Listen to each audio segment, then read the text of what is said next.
They say actions speak louder than words, but what if my words are my actions?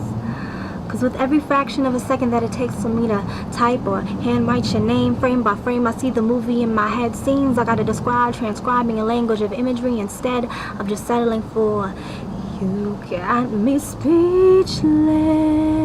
Cause being with you can turn a speech into a monologue into a soliloquy mimicking Shakespearean actors. I am Juliet minus the dagger with a little bit more street swagger than Lady Capulet would allow.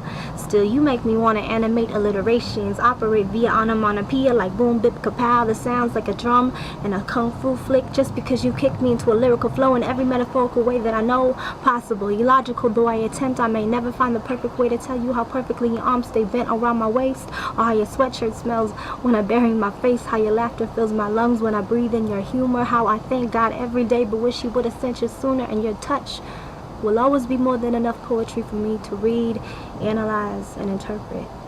Somehow, your smile makes me nervous because one day I'll have to get the right similes to work with, the right adjectives to tell you that your happiness gives me purpose. Without it, I'm worthless, and baby, that's the only way I'll ever be worthless.